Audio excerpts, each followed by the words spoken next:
we're really intending is it's the start of spring, so this is a bit of a chance to get these habits into your life and see how they feel and try them out alongside other people. So when you're posting and sharing, you're giving inspiration to other people, and you're also getting a bit of feedback from us, and it provides a sort of a little bit of accountability, as in, are you going to try out these things? How do they feel? And also realizing that some things work for some people and not others. So somebody was posting that they really like cacao at night time, and someone else was like, oh no, cacao's really disturbing for me. But that's because we're all individuals and we all respond to things differently. So cacao, for example, has a very activating molecule in it, and for some people they just won't feel that. They'll get, and that will be outweighed by all the really relaxing elements of cacao, because it contains tons of magnesium, and it contains tons of tryptophan as well. So there's lots of stuff. Hi, Caroline. Let's see if you're coming in. I have sent you an invite. Let me see. I'll press that again. Send requests. There you go. So yeah, so for some people, the relaxing side of the cacao is stronger than the activating side of the cacao. So it's different for everybody. We're all individuals, and yeah, there's so much we can learn from each other. Morning, Caroline. Hello, how are you? I'm good. I was just talking about cacao and I heard. Do you know, it's funny to think about cacao in the morning, isn't it? I have a friend who does a little cacao ceremony in the morning, and so it's the morning for us in the UK if you're listening on replay. And I just think it's actually a really beautiful thing to do. She does a ceremony around it and gives it to you with love. And it just, you know, one of the things that we don't do enough is honor our food, is it? You know, like bless our food, be thankful for our food. We dive straight in, you know, and obviously that we could get into a whole conversation about how we shouldn't rush to eat food, because that creates all sorts of problems in itself. It's so funny to have to teach ourselves how to eat, isn't it? Yeah, and I think blessing across all cultures through all time, right? Most cultures have got a ceremony where there's a bit of like a pause before you dive straight in. Definitely, definitely. And I don't know, it's so touching. I went to hers for, I think it was like an equinox or something like that, and stayed over afterwards. And then, you know, we'd just had a beautiful kind of equinox or solstice ceremony in the garden, you know, with a fire pit, and we threw all our old things we didn't want anymore into the fire, you know, like little kind of wrote down, don't want any more of this in my life, and I'd like to welcome in this. And then the next morning we just did this, you know, fabulous like cacao ceremony. It was just really sweet, just the two of us, and I just, you know, kind of remember that. And I think a lot of what we do at menopause is about learning to appreciate those pauses, isn't it? Those quieter moments, that less rushing, less estrogen driven life that we've had for however many years it is we're being fertile. Yeah, there's a definite shift, isn't it? And it's a bit that, I think that's the thing about perimenopause, is that it's such a shock that your body is changing when it's been so stable for so long, and you've got so used to living, inhabiting, you know, this space that has this energy level and likes it, doesn't like that. And then perimenopause, it all shifts, and it's really Yeah, hard to not hold on to like, no, I don't want to change. But then if you can get into the confidence of like, oh, this is changing, actually it's cool, and there's a different me under there. But I personally, I'm really like, no, I just want to stay the same. It's difficult for us. definitely. I remember, you know, and I've done a few, I can think of some, you know, Canva posts that I've done where you know, that's exactly, it's like fear about what was coming up, what was changing, what was I, you know, a big thing actually, and I remember writing this, was, you know, what was I welcoming in, what was I letting go of? And you know, when you don't lose yourself, but you definitely shed some things that you've been doing, you know, for a long time. But I just wanted to tell you something which is so, you know, like we're both homeopaths, and we come from the magic of that, which, you know, until you've experienced it in some way, it's you know, how do you describe that? You know, so many people come in with physical complaints, you know, but really what happened when I had my first deeply acting remedy. I'd been to see a homeopath many years before, and actually had a lot of physical reactions to my remedy. But when I had my son and I had a remedy, it really kind of reached super deep, and it really kind of, it was magic. You know, it just reached down and made me look at things that I'd never considered in my life and never looked at.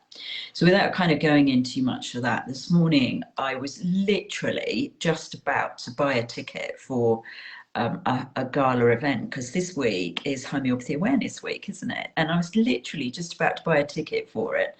And a colleague of mine wrote to me and said, "Do you want a free ticket?" And I was just like, I can't believe I'm literally putting in the credit card details. And he said, "Would you like a free ticket to Homeopathy Awareness Week?" And I was like, wow, that's actually magic. And he said, it's he said, or what? I said, homeopathy is amazing. In my reply, thank you so much. And then he said, or was it the marmalade that you gave me that I was putting on my toast this morning? And I said, well, of course it was the marmalade, you know, because we spent the whole of our career with people going, it must have been that and not the homeopathy, you know. And I was like, homeopathy's so subtle and works this deep magic that sometimes you look back on and think, wow, you know, things have really changed since that point. You know, what we haven't talked about so far is homeopathy and the course, is it? Yeah. So what we do with the course is that every week is an education topic. And I think at the moment we're doing a lot of, you know, like informal chat, but when we do the course, it's quite a solid piece of education with handouts and Yeah. slides and really like concise information that we share. And as we move through the education part, we are also giving you homeopathic remedies for 6 weeks. So, and the homeopathic remedies follow a very specific protocol, which is the way that we treat our clients as well. So we come in with a liver cleanse because it's basically in midlife, most of us have got sort of low liver energy. We've been exposed to loads of chemicals. We might have taken some medications in our lives. We might have been wine drinkers. And then we move on from that into the hormonal remedies and really getting into the sense, into grounding, into being able to release. So all the things that we've talked about, as in what are our real challenges at menopause, letting go, establishing new boundaries. So somebody was sharing on the group about their boundaries, and for many of us, we hit into menopause at the same time that we've got caring responsibilities for oldies, caring responsibilities for puberty. We can have a girl in puberty at the same time as we're going through menopause in the same house together. The chaos in that and the support that is required that society doesn't even acknowledge is incredible. So that's what we're doing with the remedies in the course. And it means that instead of just coming in with either just the remedies and no education, or education and no remedies, is that there's a really profound shift through that 6-week period, and that we're really aiming. I mean, we've done 2 days here. This is our 3rd day, and I hope that you're already starting to think, okay, these are some habits that I could stick with. So imagine that over a 6-week period, and the way you've had a chance to embed and try out habits all the way through. So yeah, the power of the homeopathy is a big part of what we're offering as well. They're so great. I mean, and I take homeopathic remedies daily, and I'm continually moving around them, and I'm always astonished at how useful they are and what else can shift and improve in my health. So yes, it's amazing work. Yeah, you've gone a bit quiet, Caroline. Have you just pressed something? So okay, so I think Caroline's frozen for a minute. So today the topic is all about we're going to call today's sessions Protein Packs a Punch. So one of the things that happens to us at menopause is that our body starts shifting into it moves away from reproductive energy, doesn't need reproductive energy more, and the body starts moving towards what does it need to do for longevity. Oh, you're back. So it's just moving on to blood sugar. I still can't hear you. Could somebody let us know in the group if you can hear Caroline or not? We just have a look. Give us a thumbs up if you, or is there a thumbs down button? What else can we do if you can't hear her? I'm just checking if it's just me. Who can give us a?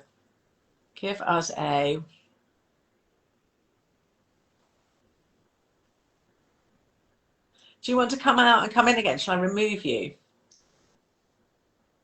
No, says Emma Pearson. So I think Caroline is silent, says Inga. So I'll remove you and bring you back in. And we do need to hear, we want to hear Caroline. So let's see, just pop her back into the call. The Facebook Live is just not a very stable platform. Right, thank you everybody. Joanna, Joe, Kerry. Go on, back. Try now.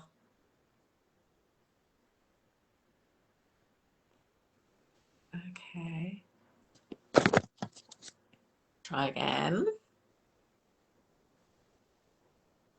Okay, well, I'll carry on. So at menopause, what's happening is the body is all about longevity. And one of the big things that means for us and how we feel is that we used to have a system that would have blood sugar that was very quickly grabbed up by the body and stored. And the reason it was the body would grab it and store it, and they would grab it and store it, is so that it was stored for reproductive health. So if you think back, I don't know if anyone's still ovulating, but to those times of like really high sexual energy at ovulation, or having loads of energy in different parts of the cycle, what was happening there was your blood sugar had been stored, the sugars in the energy had been stored, and your body was releasing them at appropriate times.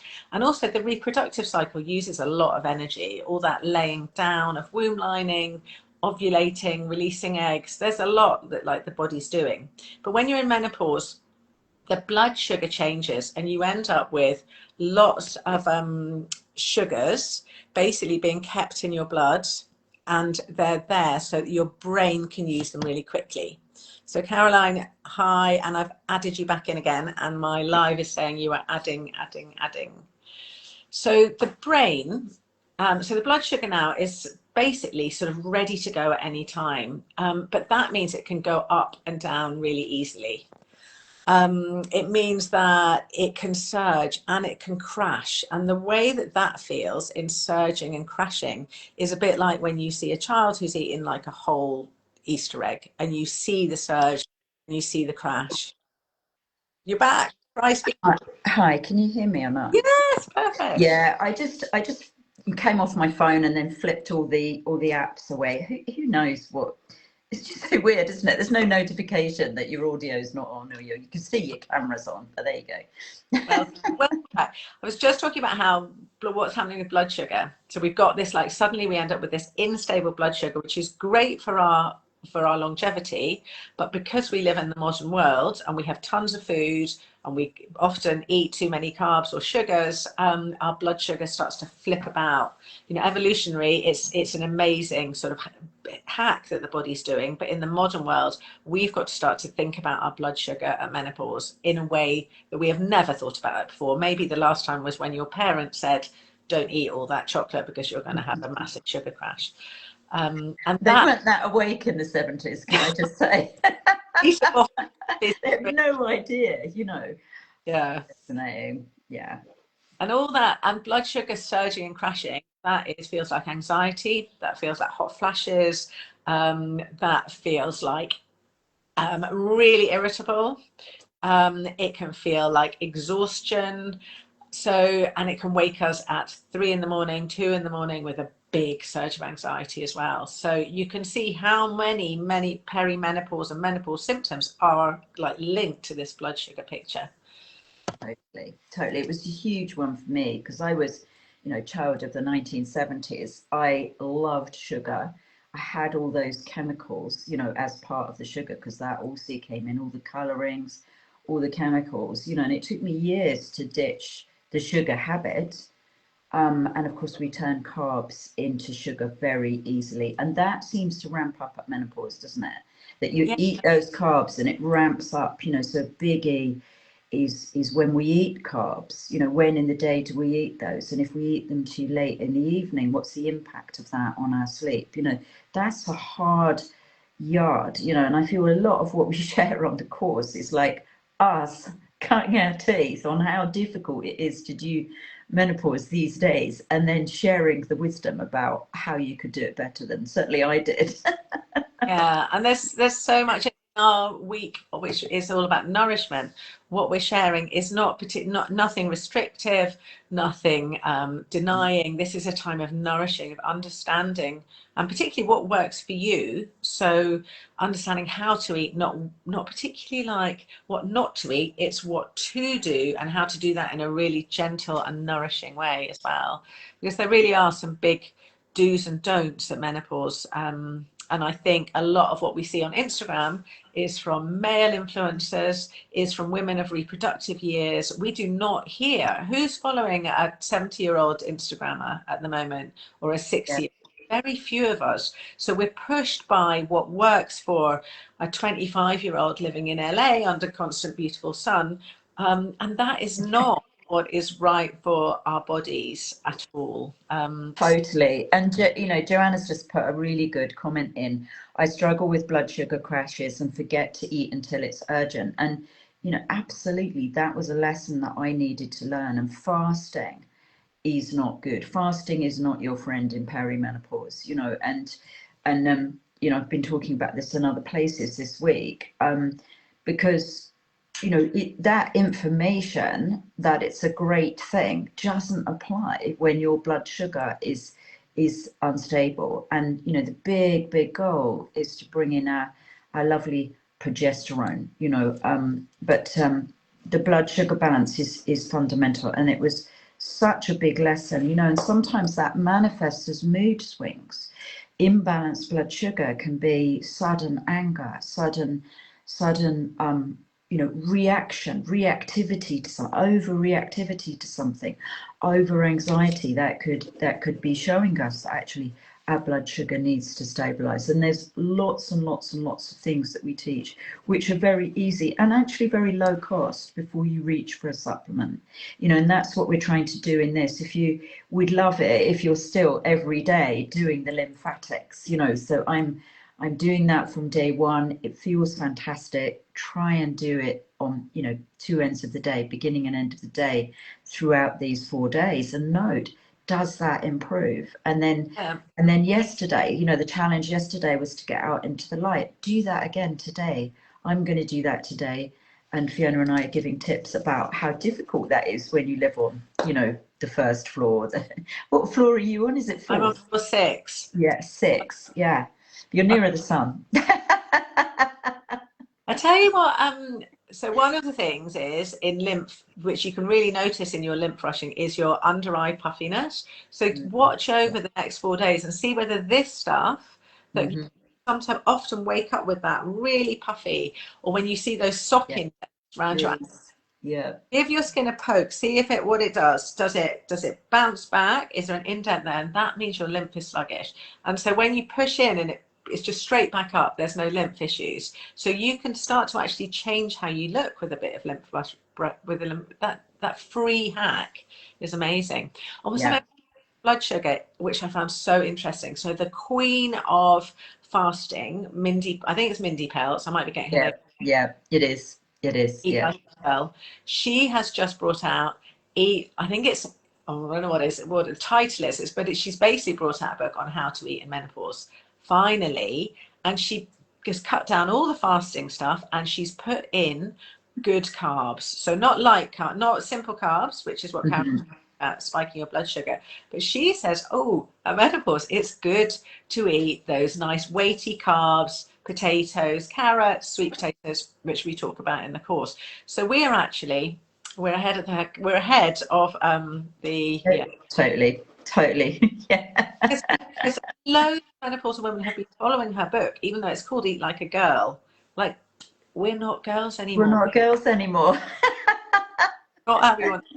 So I'm really happy because I have so many clients that say, oh yeah, I'm doing this. And I'm like, oh, how do you feel? Are you stressed? You've been crying, you're meal skipping, you're like not eating any carbs, which is so difficult for your adrenal glands. We want those lovely complex carbs. So yeah, influencers. Yeah. We're the influencers. Yeah. But it is, you know, and a lot of this is learned through, like, you know, I've said, you know, like experience and just going, wow, women are suffering, and here's why. And you know, there's so many environmental factors as well. But you know, more of that, I guess, when we dive deeper on the course. So just to say, for the whole of this week, the early access tickets are available for the course, and we'll be closing that later this week. So do go and have a look at that. I'll make sure, actually, I'll make a note to put some links into the group for the course, because I don't actually know that I've done that. I've popped it in the emails to you.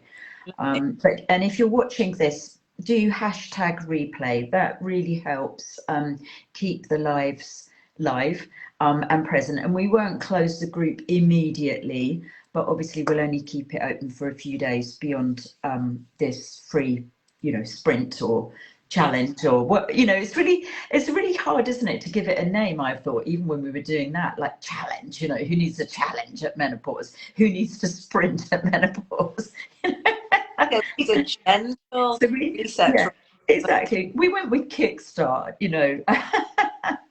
What are we going to do? So two things.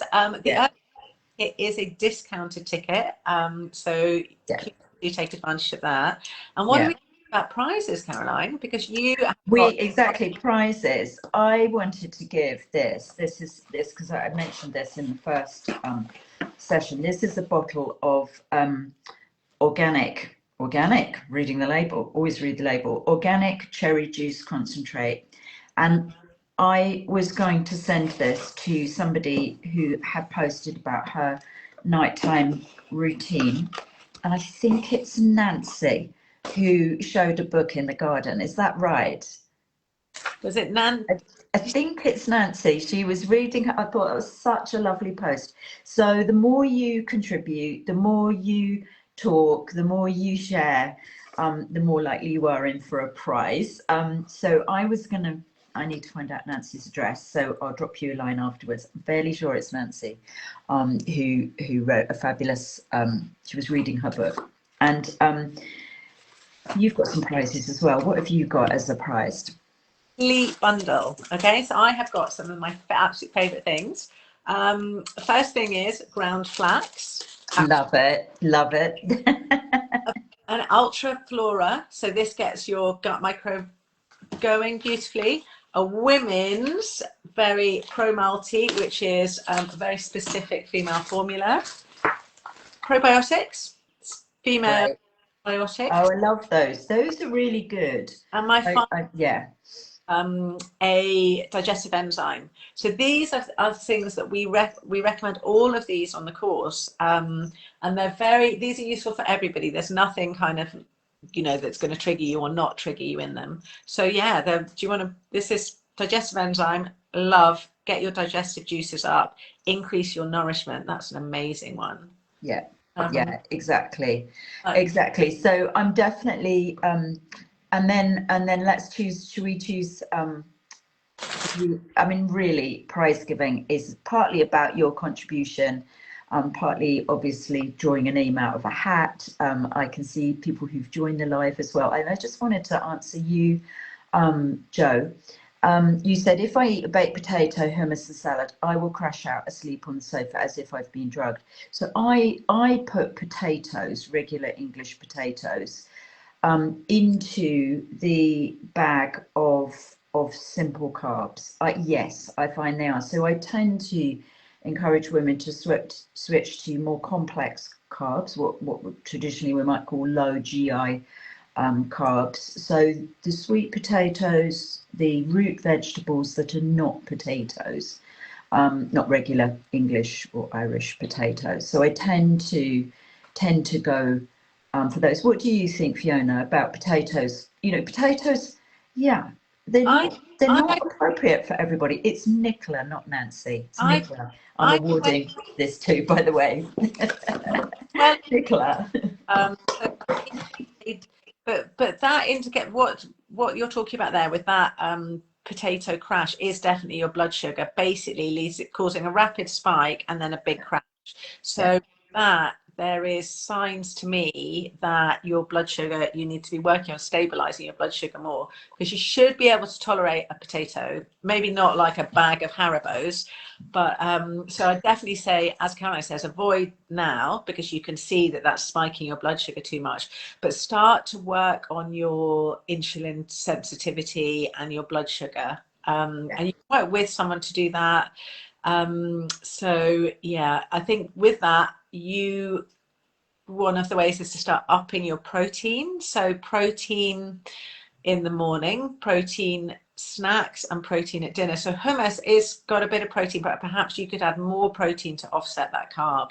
And proteins and carbs together are really what we're looking at to keep our blood sugar stable. So if you're having a big potato, that would need quite a lot of protein to offset it. So the way I tend to eat potatoes is that they're a smaller part of my meal compared to, say, a meat stew, and there's a bit of potato. It's not the other way around.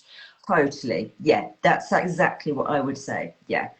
Yeah. But I do see potatoes, you know, the white rice, the flour, particularly when we get into a whole conversation about the flour, which we won't do today. But yeah, I do see those as easy blood sugar spikes. And yeah, so somebody else has posted the same and said, you know, that she used a blood sugar monitor. That's Michaela, and a jacket potato, beans and cheese, worst. I was like, yeah, that would do the same for me. So for me, very little carbs, much more on the protein, which brings us to today's challenge, doesn't it? Yeah, so today's challenge to start to stabilize blood sugar is protein. And we talk a lot about this on the course, but protein with every meal, building your meals around protein. And if you go for more than 4 hours without eating, have a protein-based snack. And that's because we don't store protein well. So we have to keep our levels of protein up. So protein is generally really easy. If you build your meal around protein, you've generally always got a little bit of carb in the cupboard. You've normally got some fruit and vegetables that you can add to that.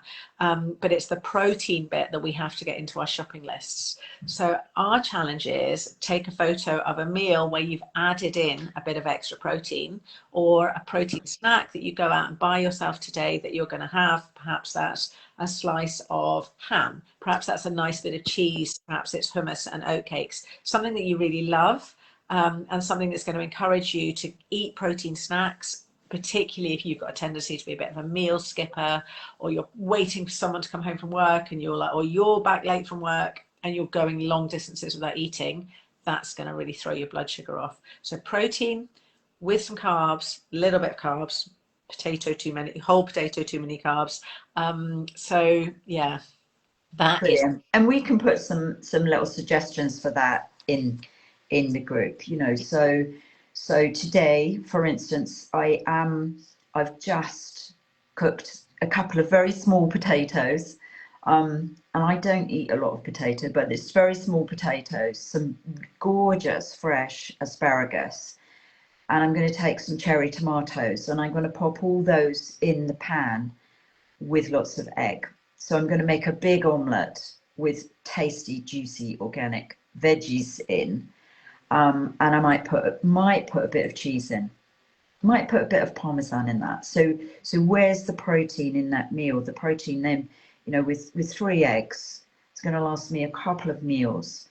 So maybe some today and some tomorrow. That's a great balance for me. You know, if I was to have a baked potato with that and a bit of omelette, that would be too much on the carbs for me and my metabolism. So I have to work hard still at keeping the blood sugar balanced.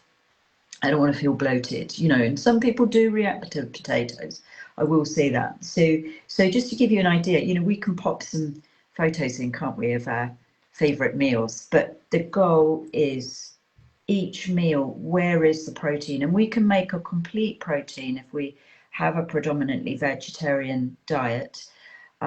Even a vegan diet, you have to work really hard at as a vegan, but lentils and rice, you know, creates a complete protein for the body. Just be careful that that rice doesn't spike your blood sugar, you know. So how could you add a bit of extra protein to that meal. You know, that's what we're looking for.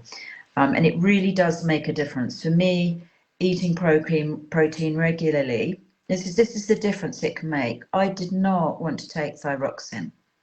So I'd gone years and years of not realizing that it was easy for me to spike my blood sugar, and lots of ways in which potentially I was doing that. And then my thyroid read really low when I was 46, and I was like, I don't want to take thyroxine. And I was eating predominantly vegan diet that wasn't serving me at that time. I was also stressed. My kids were also going through exams. My partner was away, lots going on. And I learned to eat protein regularly. So 3 times a week, I would have eggs. Twice a week, I would have fish. I hadn't been doing that.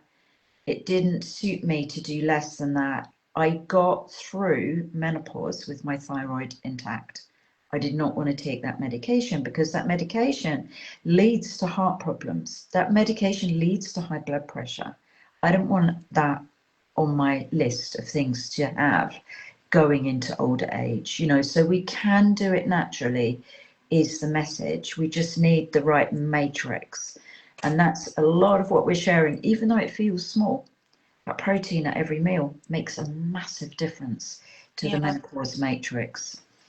Yeah, love that. And I think my menopause story was fasting. I absolutely ruined my adrenal health fasting. I became more and more anxious. I wasn't eating until 11 in the morning, and I was stopping at 6 at night. It was throwing my sleep out. The more I, the more I looked into it, the more I was told this was great for me. And I really had to realize the hard way that fasting is not appropriate at perimenopause. Yeah. So yeah, and so for me, constant protein has completely, along with adrenal support and homeopathy, has restored my adrenal glands and my energy. But as a tendency to be a meal skipper anyway, fasting fitted with that. It fits with, actually, I've got a bit of ADHD and I'm too busy to eat and I can't really be bothered. It's quite interesting how I made it fit, even though it clearly wasn't working for me. Yeah. Totally. We're health practitioners with years under our belt. We weren't taught this. This is all new. This is all breaking new ground, which is really incredible. When I think about that, it is really incredible. So much of what we're talking about now and on the course, as you heard with Mindy Peltz, is ahead of the curve. You heard it here, is what I want to say. I know, but it's astonishing that we have so little teachings on this from our generationally, anybody. We all just come into this with nothing. Like newbies. It's crazy, isn't it? Yeah. I mean, things are beginning to change, doctors are, but your GP, your MD will not know any of this. It's crazy. Exist. And yeah, there we are for 3 years before our menopause, falling off a cliff. So yeah. Great. So let's round up for today. So protein at every meal. Do have a look at the course, and we'll put some links actually into because as I say, early access ticket, you save about £50, I think it is, on the course price. Your remedies are included, yeah, we'd love to see you there for more of this, really, because yeah, thank you, Joanna. She appreciates us. So honestly, it's the only thing I can do. I can only do honest. Oh dear, what a journey. But good. Yeah. So look, have a great day. Hashtag replay when you listen again. That really helps keep it there for other people. So you're not Facebook's like things disappear so quickly. Hashtag replay if you're watching. If you're watching on YouTube and you want to send us a photo of your protein meal, your extra protein you've added to your meal, then that's absolutely fine. We'll include you in the prizes. I'm going to send this to Nicola. I need your address.